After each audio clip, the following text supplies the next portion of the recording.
Sur mesdames, est-ce qu'il y a des chélotes avant qu'on commence? Pour changer. On a une question. Oui. Ça va être Oui. en plus, c'est marrant parce qu'on est avec le spot.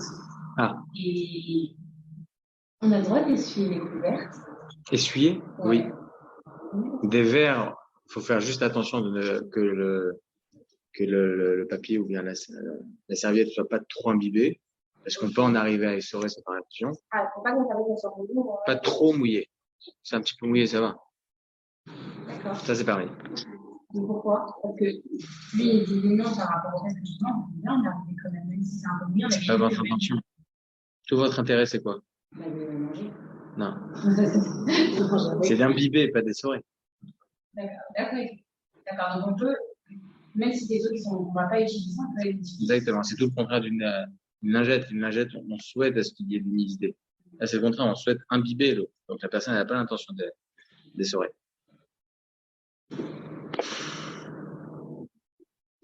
Les autres? Ma mère, elle demandait. Elle vous a remis la faute. Allez-y. On n'a pas le droit de plier le linge, ça va. Plier le linge, c'est compliqué, non. Pas par rapport à l'interdit de plier ou quoi que ce soit. C'est que là, on se retrouve dans des situations comme si on est en semaine. Et on fait tout le Shabbat pour ne pas être en adéquation avec la semaine. Et si le linge dehors, on a pas. Oui, bien sûr. Pas de problème. Pas de problème. On est quand même.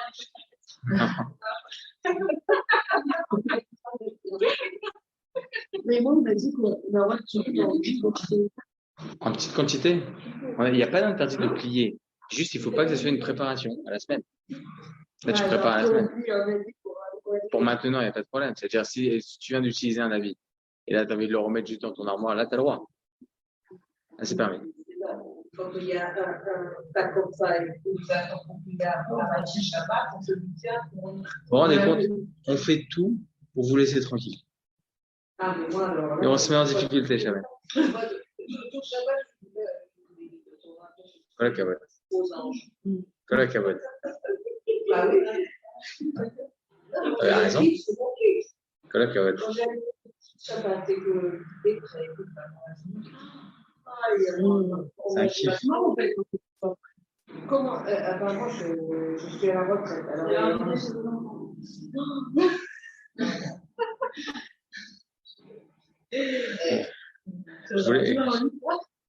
Je voulais parler un peu de Chino. C'est fini. Éducation, Shlombaït. Top. C'est vrai que ce sujet, il est très demandé. Et ça, je me suis rendu compte vendredi lorsque j'ai donné Shiur pour les hommes. Et je me suis rendu compte que BMET, il y a une vraie nécessité à ce que l'on parle de ce sujet-là, que ce soit du Shlom Bayit ou bien du Chinour. Mais je pense que les deux, ils peuvent être discutés ensemble. Parce que l'un ne va pas sans l'autre.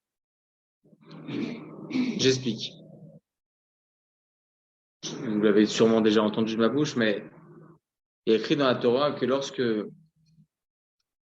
Akadosh Baruch Hu demande à ce qu'il y ait des chérubins dans le Mishkan, des Kruvim, ces deux petits bébés comme ça, lorsque le Ham Israël était disloqué, lorsqu'il n'y avait pas de shalom, eh bien, ils étaient l'un dos à dos. Alors que lorsque Baruch Hashem, le Ham Israël, le peuple juif, il était en paix, eh bien, ils se regardaient l'un à l'autre. Mais ce qui est très intéressant, c'est que dans la Torah, pourtant la Torah, elle est d'une complexité littérale qui fait que chaque mot est très important. Et la Torah rajoute des mots à ce moment-là. Il dit que les chérubins étaient l'un face à l'autre, se regardaient, et leur regard était vers le misbéar. Le misbéar, c'est quoi? C'était une boîte en or extérieur qui était en bois, intérieur en or, pour démontrer que c'est pas l'extérieur le principal, c'est l'intérieur. Et à l'intérieur, il y avait les morceaux et les débris de ce qui restait des 10 commandements. Lorsque Moshe il est descendu, il a détruit les 10 commandements, les premières tables, eh bien, il a récupéré ces morceaux-là et les a mis dans le misbéar. Alors, déjà, pour quelle raison la Torah nous enseigne qu'ils se regardaient et leur regard était dirigé vers le Misbéach. Ça se contredit. Ça a l'air de se contredire. Ou bien ils se regardaient, ou bien ils regardaient le Misbéach. Ce chidouche, là, je l'ai entendu lorsque j'étais à la Yeshivat Mir, et il me quitte pas. Mais mettre chaque année, je le dis, et même pour Shlom Bayit, c'est très, très important. Quand est-ce qu'il y a la paix dans un couple? Lorsque la vision du couple est dirigée vers le Misbéach, en l'occurrence la Torah. Lorsque le couple a une adéquation, c'est-à-dire que son seul et unique, sa seule et unique marchava, sa seule et unique pensée, sa direction, il se dirige vers la Torah. Notre principale coordination se retrouve être dans un parallèle avec la Torah. Eh bien, à ce moment-là, il y a le shalom, il y a la paix. Lorsque l'un il se dit oh ça va, laisse tomber, ou bien, eh bien, il n'y a plus de coordination. Et donc, par extension, le shalom ne peut pas exister, la paix ne peut pas exister. C'est beau, c'est joli. Mais dans le fait accompli, comment on fait? Déjà, il faut comprendre que physionomiquement parlant, l'homme et la femme est différent. C'est physionomique, d'accord? C'est pas quelque chose de spirituel. C'est une réalité. On a 50 000 cases dans la tête, d'accord? On a 50 000 cases. Chaque case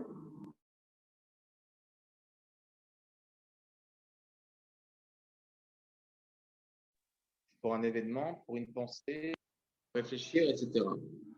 Et chaque case est liée avec un nerf. C'est différent chez les femmes. Parce que vous allez avoir 50 000 cases avec un seul nerf. Nous, les hommes, c'est 50 000 nerfs, et chez les femmes, c'est un seul nerf. Pour quelle raison? Parce que lorsqu'une femme a réfléchi, c'est physionomique, hein. Lorsqu'une femme a réfléchi, elle a réfléchi à 50 000 choses à la fois. C'est comme ça que ça se passe.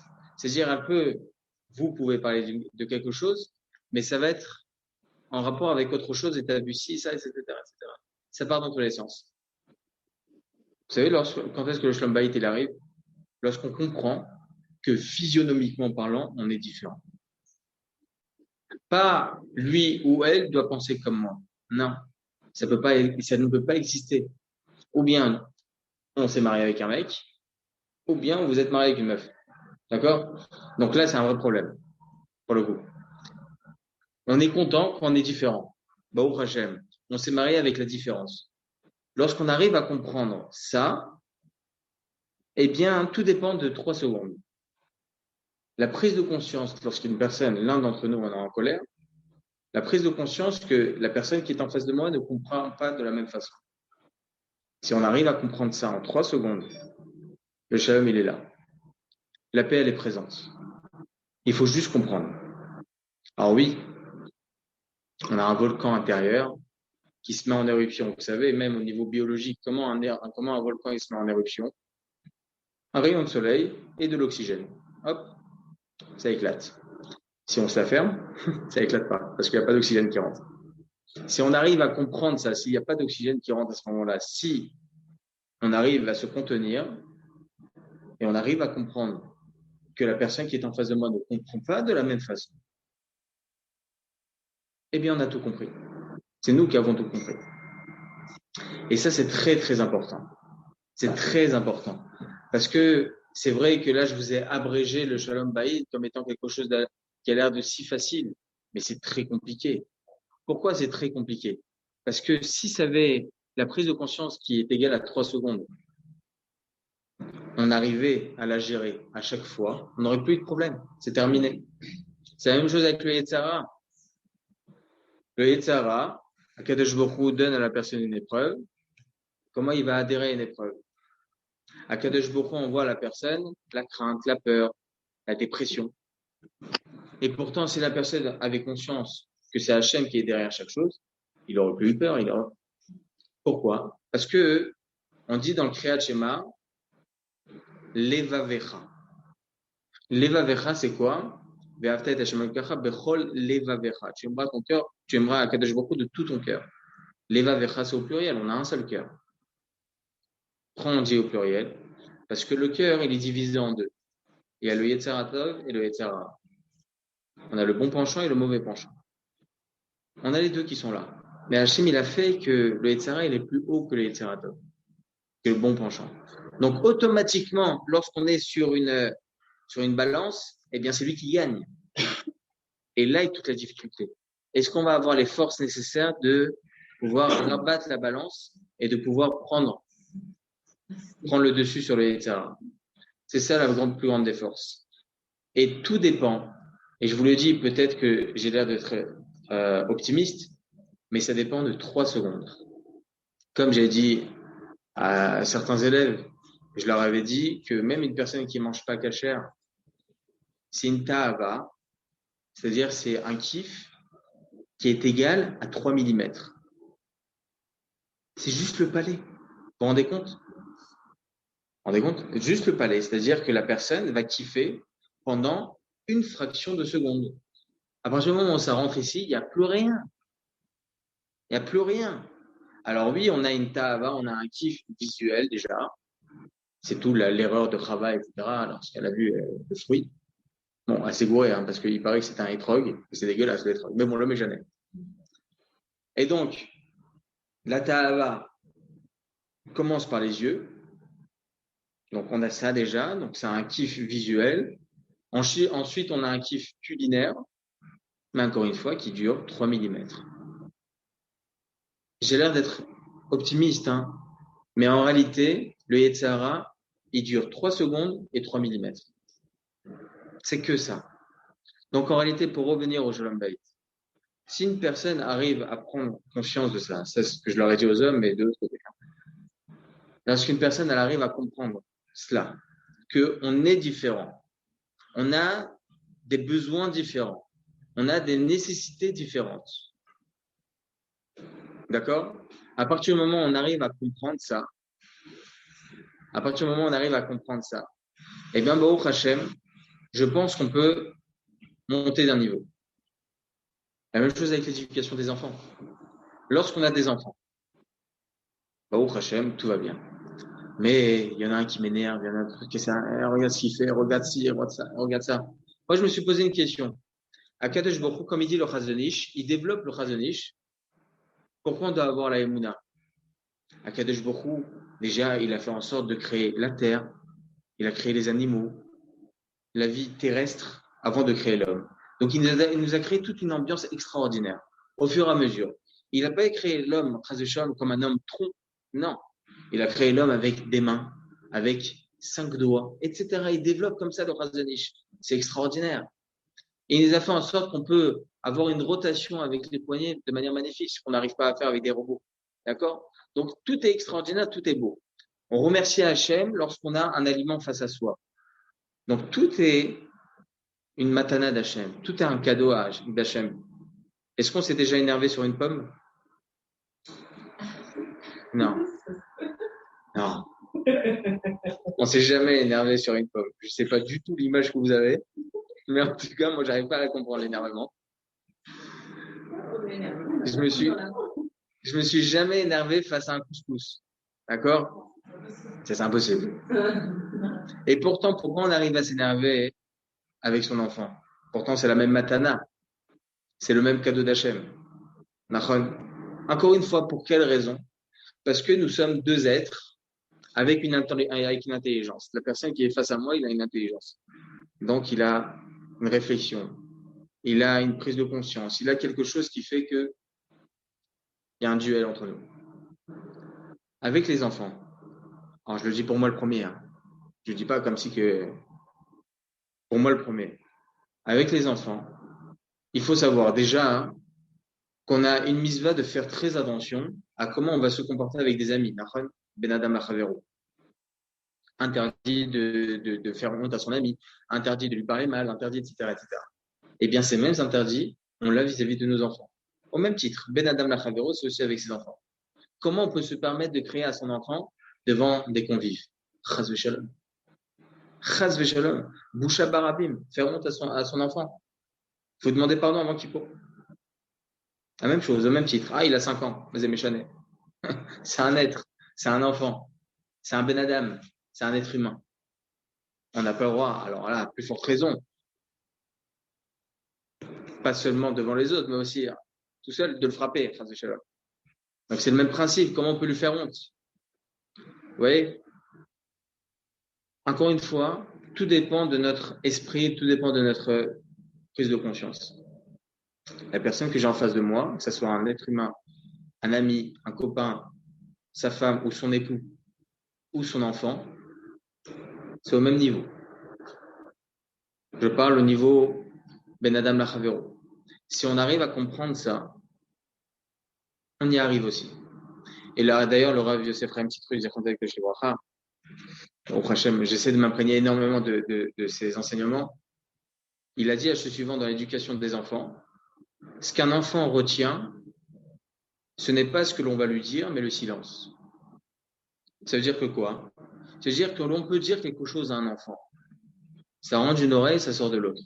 Ce qui va le plus retenir, c'est ce qu'il va voir à la maison. Pas ce que l'on va lui dire, mais ce qu'il va voir. À partir du moment où Baruch Hashem, un couple, ils font attention à comment ils se parlent entre eux. Vous voyez, donc l'adéquation qu'il y a entre le couple et l'éducation. Lorsque on fait attention comment on va parler à son épouse, ou à contrario. Lorsqu'on fait attention du comportement que l'on va avoir à la maison, on fait attention de ne pas crier, que l'on fait attention à telle et telle chose, on fait attention, voilà, de bien ranger, etc. Même des choses qui ont l'air très, très, très matérielles. Mais c'est ce qu'ils vont retenir, les enfants. Pas plus que cela. Mais, certaines fois, vous savez, Chazal nous enseigne un père alcoolique. Chazé Shalom. Un père alcoolique. Il a 2 garçons. Il y en a un qui est sorti avocat, l'autre, il est sorti alcoolique. C'est quoi la différence entre les deux? C'est que l'un, il a appris comment être et l'autre, il a appris comment ne pas être. Là aussi, une prise de conscience. L'un, il a appris exactement, papa, qu'est-ce qu'il fait? C'est exactement comment je ne dois pas faire. Donc, il a appris les actes qu'il fait son père. Grâce à ces actes, il a exactement appris comment devenir. En l'occurrence, il est devenu, Baruch Hashem, une bonne personne, avocat, etc. L'autre, il a appris comment il se comportait son père. Donc, vous avez vu, là aussi, c'est très complexe. Voilà, exactement. Il faut avoir aussi cette rochma, hein, en tant que parent. Il faut avoir aussi cette sagesse en tant que parent. Comment le comportement que l'on va avoir, on se dit, attention, comment je vais me comporter maintenant? Ils vont me regarder. Ils vont me regarder. Ah, mais comment il m'a entendu? Ah, parce qu'il a entendu ses parents parler, etc., etc. Mais l'enfant, il capte ce qu'il ne doit pas entendre et ce qu'il ne doit pas voir normalement. Il capte que ça, un enfant. Pas ce que l'on va lui dire. Et ça, c'est très, très important. Si on arrive, BMF, à comprendre ce genre de choses, déjà, dans le couple, qu'on est différent, physionomiquement parlant, on est différent. Avec Harry Potter, etc., ou Masbia, les Chol Chai, Kadesh Baruch Hu, il dit, ouvre tes bras, je te donne les Kol Chai, je donne à tous les êtres. Mais il continue en disant, les Chol Chai Ratson, selon sa volonté. C'est-à-dire qu'il y a une personne qui voudra du poulet, mais un autre qui va vouloir une entrecôte, l'autre qui va vouloir une salade verte. À Kadesh Baruch Hu, il lui donne selon sa volonté. Et ce qu'on a eu pendant la manne, dans le désert, qu'est-ce qui s'est passé? Akadosh Baruch Hu fait descendre la manne, le Ham Israël se plaint, ah, on n'a pas tout ce qu'on veut, etc. Bon, là, les Juifs sont comme ça. Et en fin de compte, Akadosh Baruch Hu, il a fait en sorte à ce que le goût de chaque manne différait selon la volonté de chaque personne. Et c'est ça aussi la force. C'est-à-dire qu'Akadosh Baruch Hu donnait selon la volonté de la personne. Chazal nous apprend. Regardez ce qu'ils nous apprennent Chazal. La même chose.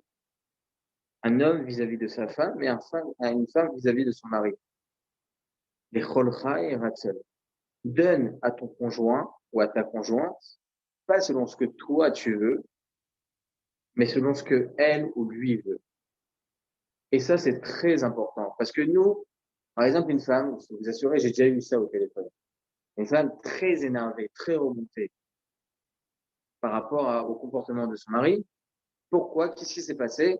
J'ai préparé toute la journée un truc de fou, etc., un repas. Je vois pas parce que j'ai pas envie que les mecs sont peut-être concernés. Alors qu'elle a préparé des choses, etc., etc. Elle a préparé des choses de fou.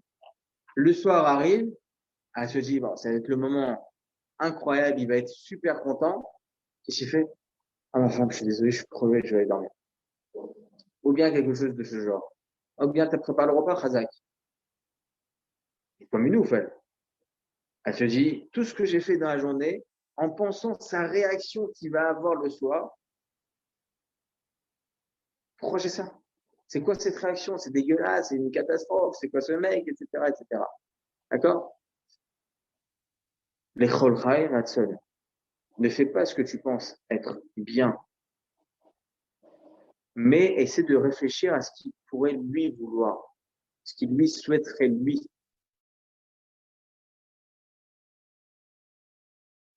Ça ne se définit pas en mesure. Ça se définit en mesure de réaction et d'émotion. C'est tout. Pas combien ça coûte ou combien de choses a été fait derrière, etc. Non. Ça, c'est ce qu'il faut réfléchir. Essayons de comprendre. Voilà, on n'est pas obligé de donner tous les jours non plus. D'accord? Que ce soit un homme ou une femme, on n'est pas obligé de préparer des choses tous les jours. Non. Une fois de temps en temps. Une fois par mois, une fois par semaine, je sais pas. OK? Un truc, un petit truc, une petite attention. Pas plus. Pas plus. Et si la femme ou le mari vient au travail d'un tel, etc., ou bien l'homme échanema, faire une petite intention, quelque chose, c'est ce que recherche le conjoint. Pas plus que ça. Et si Bezrat Hashem Barak, on arrive à comprendre ce genre de choses, on arrive à comprendre qu'on est différent, qu'il faut faire attention à notre colère, il faut faire attention ainsi. Le Shulchan Aruch dans le Siman 170, dans les Chod Brachot, il dit, à la 10, si je ne me trompe pas, il dit là-bas, En loye adam kavdan beshat seudato. C'est le comportement, on a un Shulchan Aruch, le Moussa, Shulchan Aruch pourtant, comment se comporter pendant le repas. Et le Siman juste après, c'est comment se comporter vis-à-vis des aliments. Vous vous rendez compte, le Israël, comment il est beau? Top. Comment se comporter pendant le repas? Pourquoi il y a des halachot comme ça? Parce qu'il y a écrit comme ça écrit dans la Masachet Brachot, que Shat Achila et Shat Milchama. Au moment où on mange, on dirait que c'est la guerre. Bon, c'est vrai qu'il y en a, ça ressemble à ça, surtout dans les kiddush le Shabbat matin, mais il est vrai que Shat Achila et Shat Milchama. Trois Chazal nous apprennent ça, la Gemara continue. Qu'est-ce qu'elle dit la Gemara? Elle dit la Gemara que lorsqu'on avait le Beth Amikdash, c'était les sacrifices qui venaient et qui expiaient les fautes du Ham Israël, du peuple juif. Maintenant qu'on n'a pas le Beth Amikdash, qu'est-ce qui vient expier les fautes du Ham Israël, du peuple juif? Ashulchan Mechaper. Comme ça, la Gemara dit, c'est-à-dire c'est la table, pas de Shabbat, toute la semaine, qui va expier les fautes de la personne. Ça vaut le coup? Non, c'est pas ça. Comment on va se comporter pendant le repas? Est-ce que tu es digne? Est-ce que tu vas prendre un sandwich comme ça de fou, de taré mental, et tu vas commencer à l'arracher? Ou avec dignité? Ah, mince. Ah oui. Eh ben, je ne le fais pas dire. Je parle pour moi aussi en premier, encore une fois, je le répète. Oui. Ah ben, c'est pas seulement ça. Ashlohan, domaine bizarre? Oui. Oui. Oui.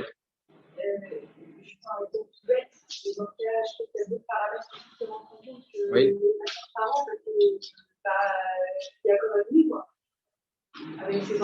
Qu'est-ce qui s'est passé avec Jacob? Jacob et Esav, avec leur père. Jacob il est sorti de sa vie et Esav il est sorti de frère. Toi, il avait des parents qui ne pas faire mieux que ça. Quoi. Non, mais il doit y avoir un autre c'est pas. Le facteur, il y en a deux. Le premier, c'est la tfila. C'est pas une baguette magique, Et le deuxième facteur, c'est l'Yetzirah. C'est-à-dire que la Gemara dans Masachet Sota, tout au début, dans le traité Sota, 2a, tout au début, elle dit là-bas la Gemara, qu'Akadosh Baruch Hu, il a déjà décidé c'est qui est-ce qui va être le zivouk d'un tel, le conjoint, ok, Plounil et pas de Plounit, etc. Et la Gemara continue, est-ce qu'il sera Gibor ou Khalash? Est-ce qu'il sera fort ou faible? Akadosh Baruch Hu, il décide tout ça. Vous allez voir un gringalet, et pourtant il a fait du sport toute sa vie, le mec, mais il n'a rien du tout. Et vous allez avoir un 2 mètres sur 2 mètres, il n'a jamais fait de sport, il est comme un fou. Akadosh Baruch Hu l'a décidé, ça. La Gemara continue. Chacham ou Tipesh. Est-ce qu'il va être intelligent ou il va être brel? Vous avez des gosses, ils sont bêtes, c'est mal à ça. Et des adultes même qui sont mal à ça, c'est Akadosh Baruch Hu qui a décidé. Mais c'est pas grave, plus fort sera leur effort, plus ils auront de mérite. C'est extraordinaire. Donc chacun, il aura son mérite. Une personne qui est chacham, intelligent, le mérite qu'il a, il est moindre. Parce que Baruch Hashem, c'est facile pour lui. Et pour un enfant que c'est difficile, je comprends que c'est difficile. C'est pour ça qu'il faut jamais créer un enfant. Parce qu'Akadosh Baruch Hu a décidé que ça allait être difficile pour lui. Il est c'est la Gemara qui le dit. Akadosh Baruch Hu, il a déjà décidé. Donc on peut pas s'énerver à un enfant lorsqu'il a 40 sur 100 ou 40% ou bien 30%. Il faut l'aider. Il faut être avec lui. C'est aussi ça l'éducation. Il faut comprendre ça. C'est Hachem qui a décidé. Top. Et troisième, Kadosh Baruch Hu, par contre, il décide pas de ça. Est-ce qu'il sera tzaddik ou rachat? Est-ce qu'il sera Baruch Hashem un tzaddik ou bien un mécréant? Kadosh Baruch Hu, il décide pas de ça. Pourquoi? La Gemara continue. Akol bidei shemaim, chutz meirat shemaim, pepachim muslimin. C'est quoi? C'est-à-dire que Kadosh Baruch Hu, c'est lui qui a tout entre les mains. D'accord? Akol bidei shemaim, tout entre les mains d'Hachem. Sauf deux choses. Et la hirat shamayim de la personne, la crainte d'Hachem, en l'occurrence, comment il va gérer son etc., ça c'est le libre arbitre. Et pachim muslim, une personne qui sort à moins 5 degrés sans pull, sans rien, eh bien il va être malade. Ça c'est comme ça. C'est ce que la Gemara nous enseigne. Donc en fin de compte, deux choses. Et la tefila des parents, et aussi Bezrat Hachem, que les enfants ne tombent pas avec le etc. Et ça, exactement. Mais les efforts,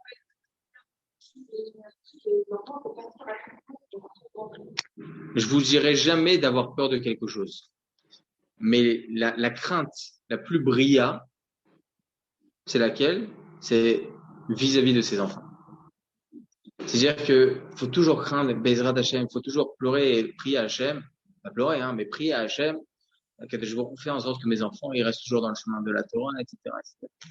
Vous avez une plus grande force, vous les femmes, de prier au moment de la Katnerot sur ça. Vous avez une tfila tabanim s'appelle. Du Shla Akadosh. C'est une tfila très importante. Il faut prier Bezrat Hachem, qu'on ait des enfants de tzadikim.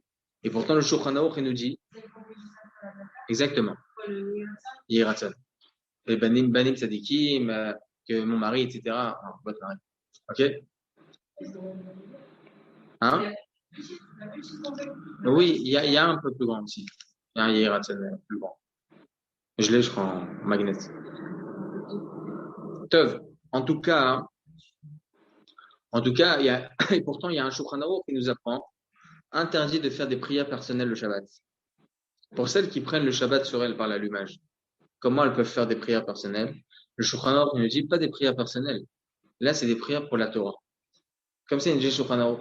Et étant donné que c'est pour que nos enfants ils restent dans le Derech HaTorah et le mari, etc., c'est pas spécialement, c'est pas considéré comme des prières matérielles. C'est des prières spirituelles et ça on a. Donc ça c'est très important. C'est des tfilotes qui sont très très importantes. Tov. Des questions, mesdames?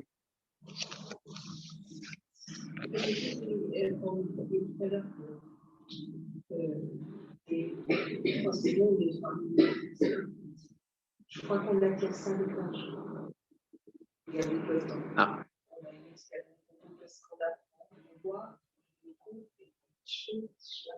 Exactement. Mais j'ai raison ou pas? Ah bah c'est gentil.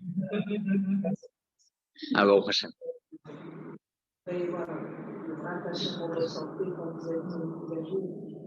Vous savez, la Torah, ce qui est totalement différent avec le monde occidental. Le monde occidental dit plus on avance, pas avec l'âge, avec les générations, et plus on est intelligent et plus que nos anciens. Chas de shalom. Alors que la Torah, c'est tout le contraire. La Torah a dit prie pour être au niveau de tes parents. Prie pour être au niveau de tes grands-parents. Alors, il y en a qui vont vous dire, mais attends, mes grands-parents, ils n'étaient pas très religieux, etc., etc. La sagesse acquise, pardon.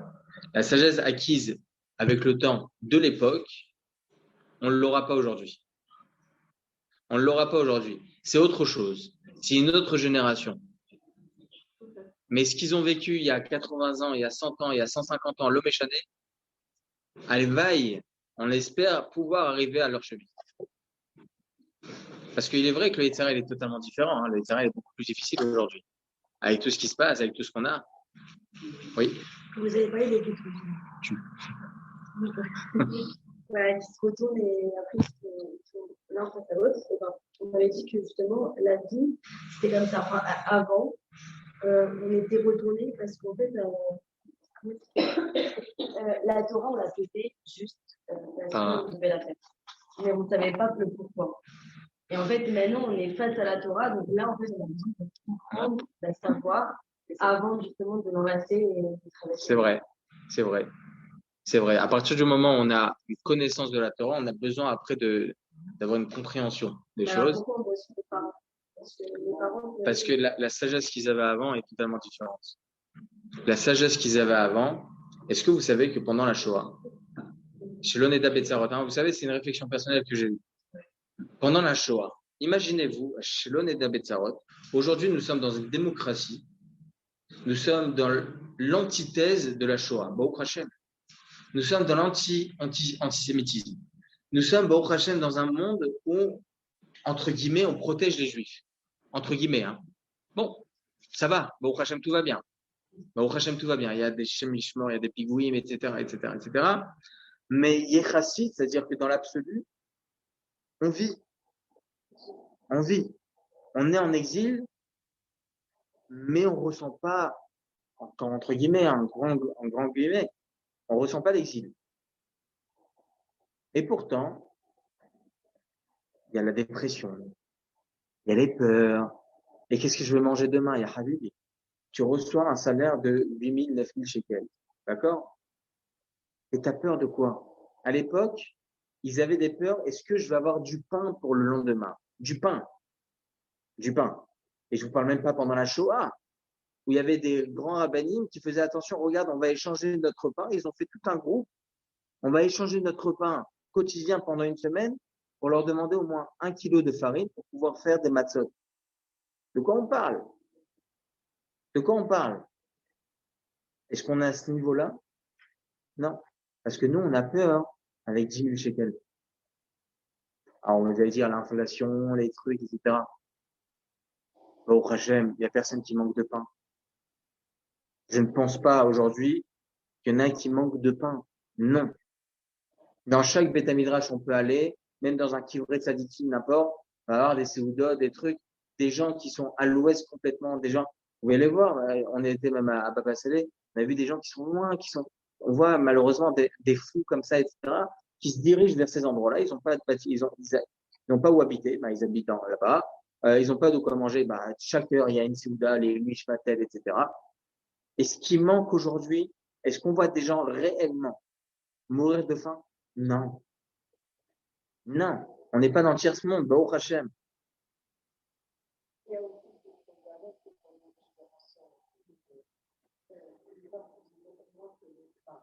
Ah. Ah.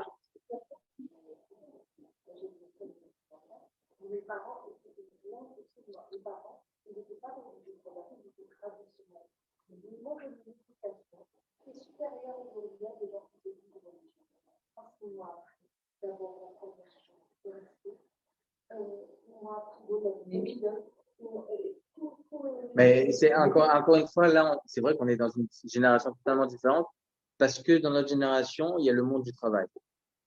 Dans notre génération, il y a le monde du travail et on nous a aussi, c'est ça aussi la commercialisation qu'il y a eu dans les années 50, dans les années 60, la commercialisation, toute la publicité qu'il y a eu, machine à laver, trucs, etc., etc., on nous a créé des besoins. C'est comme ça. Aujourd'hui, j'ai pas de machine à laver, je lave pas. C'est tout. Il n'y a pas d'autre choix. Et si, si, tu as un choix avec les mains.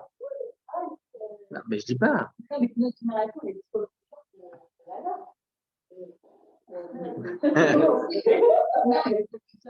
J'ai parlé de l'éducation juste avant. Non, mais ça a été Voilà. aussi bien pour un truc, aussi bien pour une Tout est différent. aussi bien pour la parnassus, parce que c'est tout dans un autre, oui, si on n'a pas de discipline, on ne peut pas dire que Non, c'est pas une réalité. Je vous explique pourquoi. Parce que, encore une fois, je vous assure, j'ai pas envie de remettre la rasera sur ça, mais quand j'ai entendu la maman hier qui parlait de ses deux gosses, sans mystérine, j'ai pas envie de remettre la rasera dessus. Hein. Juste, j'ai vu une femme, je connais ce genre de personnes parce que Baruch Hashem, j'étais dans les Yeshivot, à Ramot, etc. Je connais le monde orthodoxe, que Baruch Hashem, on est dans ce monde. Ce monde, elle veille, Behemet, Nicolas, que j'arrive à ce niveau-là. Avec ce genre de personnes, les gens qui vivent, c'est-à-dire que les vêtements, ils les donnent de gosse en gosse. D'accord? Ils vivent la maman d'une sniout extraordinaire. Je dis pas, hein, mais d'une sniout même dans la parole extraordinaire. Ils ont vécu, ces gens-là, ils ont été éduqués, ces gens-là, à voir Hachem de partout. C'est-à-dire que demain, le mari, il reçoit 500 shekels au kollel, Baruch Hashem. Baruch Hashem. Parce que ces 500 shekels-là, ils vont se changer en 50 000 shekels. Parce que c'est Hachem qui décide du nombre de zéros qui va être mis derrière. Personne d'autre. Personne d'autre. Non, non, non. C'est pas ce que je vous dis, pas ce que vous avez dit au préalable. C'est que, au jour d'aujourd'hui, 9 000, 10 000 shekels, inflation, etc., etc., tout ça, c'est vrai qu'au niveau matériel, vous avez raison. Au niveau, visuel, vous avez raison. Au niveau du tachles, les chora, vous avez raison. Parce que c'est une réalité, tout est cher, etc., etc. Mais il faut pas réfléchir comme ça. La réflexion, elle est que lorsque Akadosh Baruch Hu me donne de l'argent, c'est exactement ce que je devais recevoir. Pas plus que ça. Pas plus que ça. Et je dois pas m'en faire à ce qui va se passer demain. Même si je suis à moins 50 000 sur le compte. C'est pas mon problème. Parce que Akadosh Baruch Hu a fait que Baruch Hashem, je travaille. Je suis au collège. Mes enfants, ils sont dans les études, dans Talmud Torah, etc. Très bien. Est-ce que je fais rien de la journée? Ma pitié, je travaille. Est-ce que mon mari fait rien de la journée? Ma pitié, il est au collège.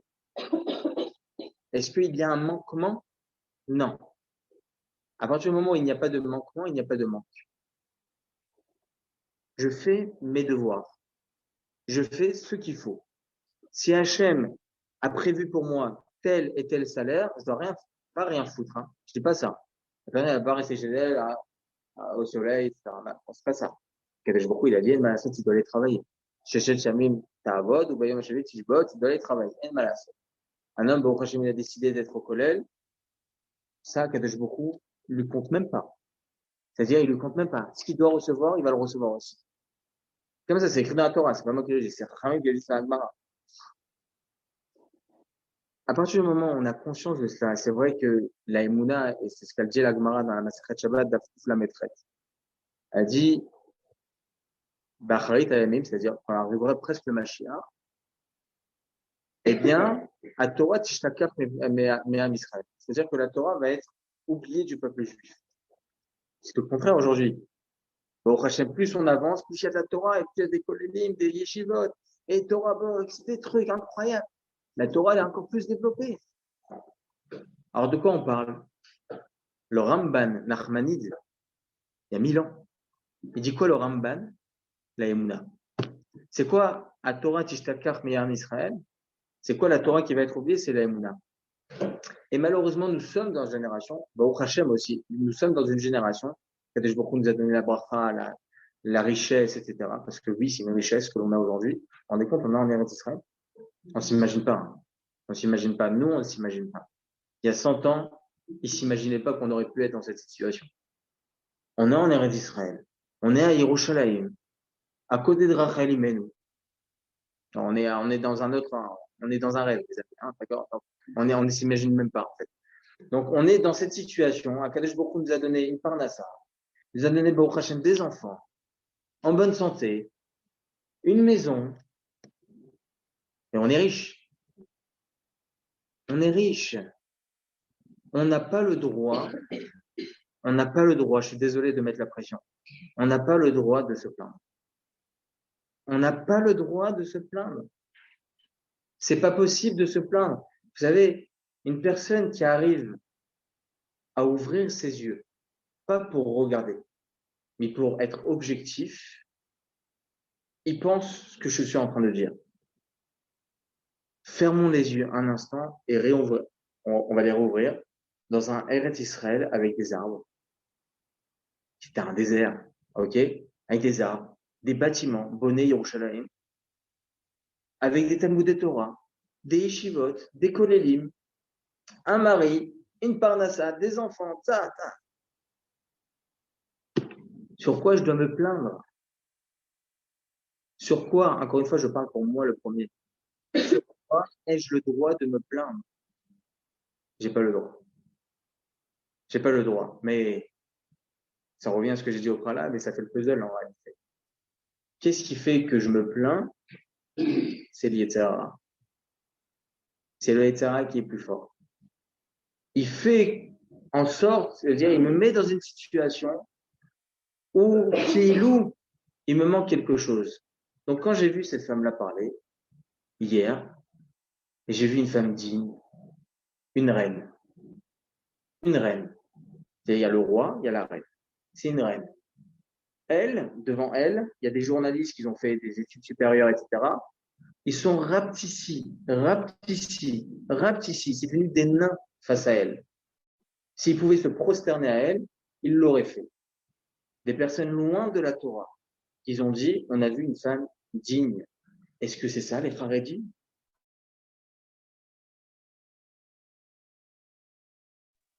On avait des ultra-orthodoxes, avec le bonnet comme ça, etc.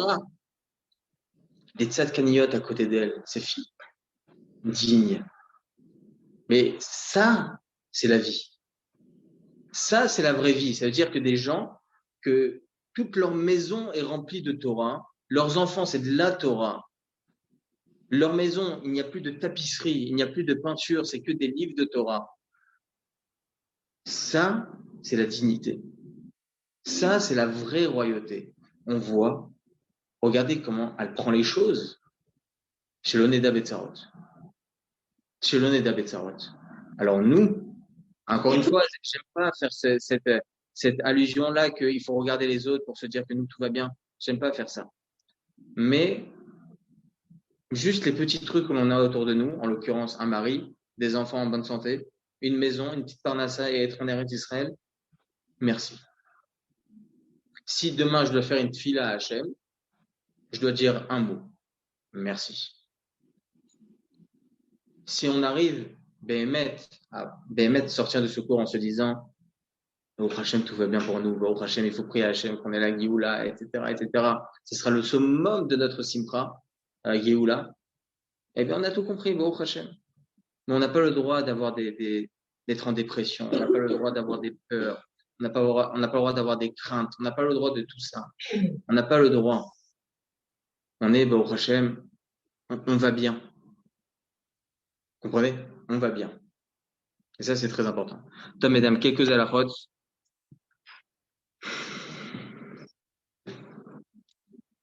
J'ai plombé l'ambiance. Je rigole. Donc, quelques halachot, mesdames. On a une melacha. On avait fini Srita. On avait tourné, on avait tout fait. On a une melacha de Shabbat qui s'appelle Gozez. C'est quoi Gozez? C'est-à-dire qu'on n'a pas le droit de couper quelque chose, de couper ses ongles, etc. Tous ces trucs-là. Au Beth Amikdash, c'est quoi l'interdit de tondre? C'est ça, littéralement, c'est ça, c'est tondre. Qu'est-ce qu'il faisait? Il prenait un animal, il faisait la tonte pour prendre après la peau de cet animal-là et faire les tentures qu'il y avait au Mishkan, etc. Donc, la différence qu'il y a dans cette mélacha, dans cet interdit de Shabbat, contraire à toutes les autres mélachot, c'est qu'en général, lorsqu'une personne fait quelque chose, c'est qu'elle souhaite de cette chose. C'est-à-dire que moi, je cuis, par exemple, un aliment, je souhaite que l'aliment en question cuise. Lorsque la personne chasse, ok, elle souhaite chasser. Lorsqu'une personne colore, c'est pour colorer, etc. Là, c'est totalement différent. Pourquoi la personne a le ton? C'est pas pour utiliser les poils, en l'occurrence, c'est pour autre chose. C'est pour retirer ces poils-là. Pourquoi je vous explique ça, mesdames? Parce qu'on a un clal, on a une grande notion dans la halakha qui s'appelle melacha she'enat tzricha lekufa. Lorsqu'une personne elle fait quelque chose sans intention, eh bien, ça descend d'un niveau. C'est plus un interdit de la Torah, c'est un interdit des Rabbanan. Et lorsque cette même melacha, c'est un interdit des Rabbanan, eh bien, ça descend à un niveau de permis. D'accord? Comme par exemple, une personne qui utilise le douche mèche le Shabbat. Pourquoi c'est permis d'utiliser le douche mèche le Shabbat? Pas pour se laver entièrement, ça c'est uniquement dans des cas exclusifs, mais pour utiliser par exemple pour faire la vaisselle, etc. Pourquoi c'est permis de faire ça? Eh bien, tout simplement, parce que même s'il y a de l'eau qui va se mélanger avec de l'eau chaude, donc il va y avoir une cuisson. Cette cuisson, c'est juste un interdit des Rabbanan, un interdit d'ordre rabbinique. Moi, j'ai pas l'intention de cuire, d'accord? Donc, étant donné que c'est un interdit des Rabbanan et que j'ai pas l'intention de cuire, eh bien, ça descend à un niveau, c'est permis. Bon, je vous l'ai fait très très vite. Il y a énormément de notions sur le sujet, mais pour vous faire comprendre que lorsqu'une personne, par exemple, elle se ronge les ongles, elle transgresse un interdit des Rabbanan, pardon, un interdit de la Torah. D'accord? Interdit, par exemple, de prendre un coupe-ongle et de se les couper. Ça, c'est avec un ustensile. Lorsqu'on le fait autrement qu'avec un ustensile, par exemple avec les dents, ça descend à un niveau des rabbanan.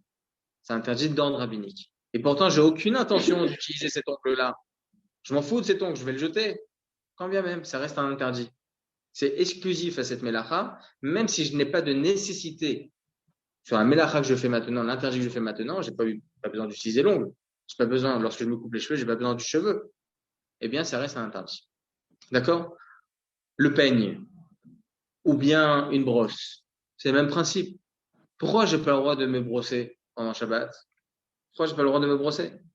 En fin de compte, j'ai pas l'intention, moi, de peut-être il va y avoir un cheveu qui va s'enlever. Le méchané, l'interdit subsiste, même si j'ai pas l'intention. C'est pour ça que j'ai pas le droit de prendre un peigne avec les dents qui sont très serrées, ou bien une brosse avec les dents qui sont assez difficiles, assez dures. Ok? J'ai pas le droit d'utiliser. Si j'ai une brosse, par exemple, où les dents ils sont très, très, très écartées et elles sont très légères, à la rigueur, on peut l'utiliser parce que c'est presque évident qu'on va pas se couper un cheveu avec. Ça, on a le droit. D'accord? Maintenant, dans ce même interdit, alors justement, pour les cheveux d'une perruque, il faut savoir que si c'est synthétique, il n'y a pas d'interdit. D'accord? Il est écrit dans la phrase, je vais vous lire tout de suite. Moutar, c'est ce qu'il dit le Shabbat Vilchotea. Moutar les sarek ser peanochit, asuya mesaharot synthétiot. C'est permis, une perruque, ou bien même pour un enfant qui a une poupée, on a le droit de lui donner une brosse, et qu'elle la brosse. Il n'y a pas d'interdit. Pourquoi? Parce que tout est synthétique. Si c'est avec des cheveux naturels, là, il y a une marloquette. Là, il y a une marloquette. Les poskim, ils disent, Ils diraient des cheveux arrachés ou c'est pas grave. Étant donné que maintenant, ils ont été, encore une fois, remis dans un endroit unique, eh bien, l'interdit subsiste. Ça reste un interdit des Rabbanan, hein, c'est pas un interdit de la Torah, c'est quand même interdit. D'accord? il faut se ronger les deux, mais là, c'est un réflexe. Il faut enlever ce réflexe, même la semaine. C'est pas bien. Et pour les dents, et pour les ongles. Pour les dents, ça vous les met en vague. Faire attention. D'accord? Pour les gens qui ont des petites filles, ils ne peuvent pas leur passer les cheveux de Shabbat à la petite fille. Avec une brosse? Ouais. Un problème. Tu prends les brosses douces du bébé. Mais moi, on va manger et c'est quoi alors? Le Shabbat, non. Avec la main comme ça, oui, c'est permis, mais pas avec une brosse. Désolé. De bébé avec les poils tout doux, là. Oui, par exemple, ça c'est permis. D'accord? Une dernière halakha, mesdames.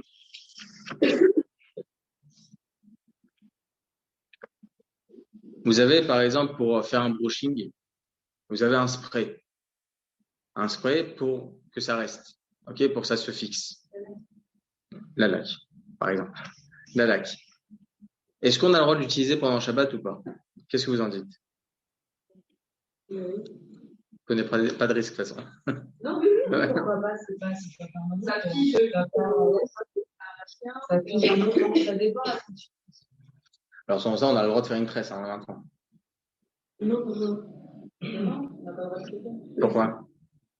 C'est des mélanges. Là, il est 39, là. Mais quand la tête, ça ne bouge pas, ok, mais là, les cheveux lâchés, quoi. Ah non, c'est pas ça. Ouais, c'est Il y a un interdit, ça s'appelle. Tu peux. Ça existe. Tu peux. C'est vrai que ça a l'air d'être ironique, mais les poskim ils disent qu'effectivement, lorsque vous allez prendre des cheveux, même d'une poupée, hein, l'homme échané, et vous allez commencer à faire des tresses, etc., bien ça est sûr pendant le Shabbat de bonnet, de construire. Je construis quelque chose, je fais quelque chose. D'accord? C'est peut-être ironique encore une fois, mais c'est ce qu'ils disent Rachamim. Donc le fait de mettre un spray lac sur les cheveux, c'est le même principe. Je vais former quelque chose. À partir du moment où je forme, je crée un problème. D'accord? Ça s'appelle bonnet, construire pendant Shabbat. Donc c'est interdit d'utiliser ça pendant Shabbat. Même un gel, hein, pour les hommes, c'est interdit pendant Shabbat de l'utiliser. Mis à part l'interdit Birklal, on a interdit de mémaréach, on n'a pas le droit d'étaler pendant Shabbat. Vous avez une crème, vous n'avez pas le droit de l'étaler. Si vous avez une crème, l'étaler, encore une fois, je le répète, l'étaler jusqu'à que elle s'imprègne entièrement, là, il n'y a pas de problème pendant Shabbat. D'accord? Même si c'est un lait pour voilà, pour que la peau elle soit mieux, etc. C'est permis pendant Shabbat. Si c'est un soin médical, là, on est dans un autre problème. D'accord? On est dans un soin médical. Ils ont interdit de faire un soin pendant Shabbat, sauf si on l'a débuté avant Shabbat. Là, je ne rentre pas dans tous les détails. En tout cas, une crème, en général, on n'a pas le droit d'utiliser. Stam. Eh bien, c'est le même principe. Le gel, c'est le même principe. D'accord? C'est la même chose. L'eau, oui. Vous avez le droit de mettre, mais encore une fois, faire attention de ne pas arracher des cheveux.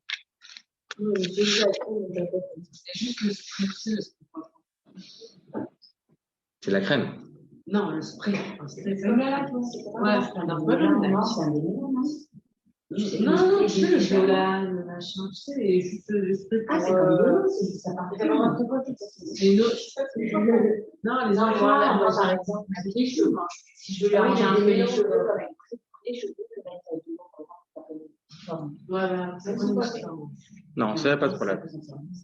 Ça n'a pas de problème. Le dos, là. Ouais, le violet. Par contre, sur une perruque, c'est assourd. Parce qu'on n'a pas le droit de parfumer une perruque pendant le Shabbat. Non, mais on n'a pas le droit de parfumer une perruque, au même titre qu'on n'a pas le droit de parfumer un habit, c'est la même chose. D'accord? Mettre du parfum sur un habit, c'est assourd pendant le Shabbat. Ça s'appelle molid. Sur soi, c'est permis. Pas sur nos cheveux. Ouais. Si, sur nos cheveux, oui, mais pas sur une perruque, parce qu'une perruque, c'est un habit. C'est un tissu. C'est extérieur, c'est pas comme ça. Parce que tout ce qui est sur le corps, ça va pas être permanent. D'accord? Tout ce qui est sur le corps, ça va pas être permanent. Ça va partir avec la sueur, etc. Sur un habit, ça peut rester longtemps. Mettez un parfum sur un habit, ça peut durer. La même chose sur une perruque, même principe. Et par rapport à Bonnie, dans les services de Shabbat, oui. tu sais, des fois, avec des filles, on fait un truc comme ça sur la. Non, ça c'est permis. C'est pas Bonnie, ça. Non. Non. Parce que c'est temporaire. Et quand on met du riz dans un pas de problème. Mais si un gars qui va dans un chalet de sable, Oula. Ouais, ce que je vous ai dit tout à l'heure avec le cerveau et tout ça. J'y étais pas du tout. Hein. Non, mais pas besoin d'aller jusqu'au sable, une pâte à modeler. Vous avez de la pâte à modeler à la maison. Est-ce qu'un enfant a le droit de jouer à la pâte à modeler Shabbat? Non. C'est un problème. Mais moi, c'est mouxé. Oui, d'accord. Entre autres, c'est mouxé. Le sel, c'est mouxé. Pour les enfants, c'est permis, peut-être.